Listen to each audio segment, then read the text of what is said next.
So I am a behavior analyst and a certified special ed and general education teacher, and I've been consulting here to Voyagers probably for the past 6 or 7 years in one capacity or another. And just for this current school year, Karen and I got together and realized that in order for her to really support students in the community, that some students may need extra support to learn some of the skills that are important to be responsible citizens and work out well here at Voyagers. And so we've developed a program in order to help those students specifically build some skills to be a more effective and meaningful part of the community. And I'm a clinical psychologist, a doctoral level clinical psychologist, and a behavior analyst as well. And so we tried to pull together a team where we could sort of meet a broad spectrum of needs. So we can meet some special education learning needs, we can meet, behavior needs, and also emotional needs, and sort of how they all come together. And that to really support students, sometimes students need a little extra teaching and a little extra exposure and a little extra skill development in some of those areas for them to kind of meet their full potential in this school environment. And philosophically, where we come from and where Karen comes from overlaps in a lot of ways. The biggest, I think, most important way being meeting the student where they are and then building their skill set, seeing their potential and figuring out on an individualized level what that student needs in order to be successful. So it was a really good match.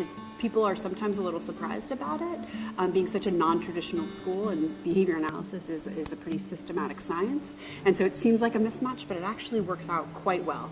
I was going to ask if it was easier in this environment or more desired in this environment, but you're saying not necessarily.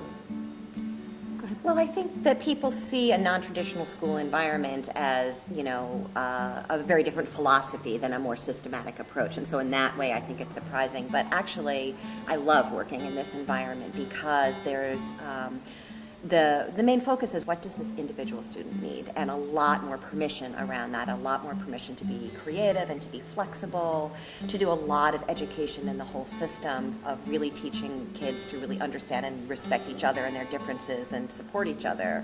And so in that way, while people are surprised that we are in this kind of environment, I think it's an excellent fit. I think it's a brilliant match in a lot of ways. A lot of the students who we work with have some deficits in social skills, for example. And so Karen, being that it's a non-traditional environment, Karen can give us permission to say, sure, run a social skills group for that group, right? Or go outside and recess and see how they're interacting in less structured environments.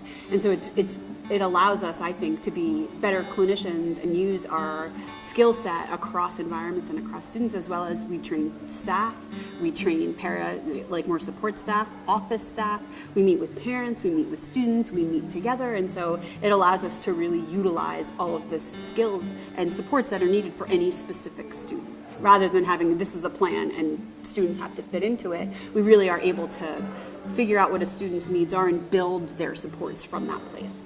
In a lot of public, traditional schools that I consult to, students are expected to look a certain way when they're learning. And it's typically quiet at your desk. And here, what I love is we're not looking at what a student is supposed to look like when they're learning, but instead, are the students actually learning?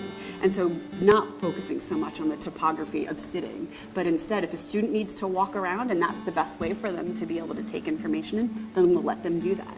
And I think it's a really respectful approach for the students. Yeah. The best thing that I heard the first day I was here is Karen said, whatever the student needs. And she means it. And she means it. Really And that gives us so much more ability to meet needs and to really be respectful of the students individually. Is this a wave of the future of the evolution of education, that we are more flexible and empathetic? Or is it just in pockets like at Voyagers Community School? Yeah. Unfortunately, I think it's in pockets. Me too. I think it's heading in the opposite direction, mm-hmm. in more mainstream more standardized education. tests, more specific outcomes, more of those norms that need to, objectives and stuff that need to be matched. When I think of the flip side to here, so we were just having this meeting today where teachers are talking about who've worked here since it opened and how passionate they are and how they're crying because they want to do so well, and it's not the same kind of fatigue and frustration that I think public education teachers and students are feeling going through that system for 13 years. It's a long time.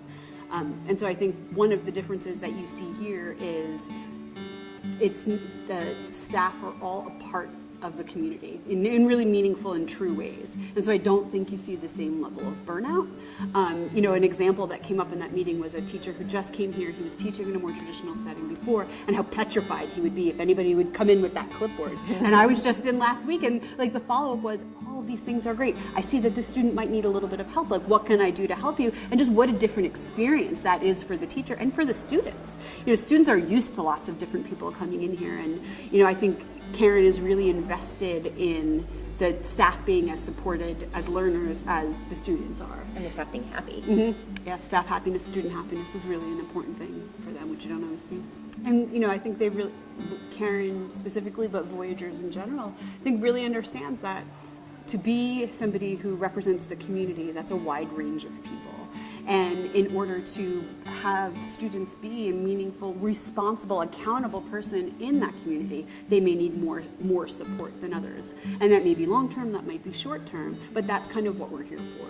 Understanding where they are and helping them, you know, grow socially, emotionally. Even though academics are strong, maybe we don't have to worry about that so much. But again, really focusing on the individual. And that's it. Thank you so much. Thank you.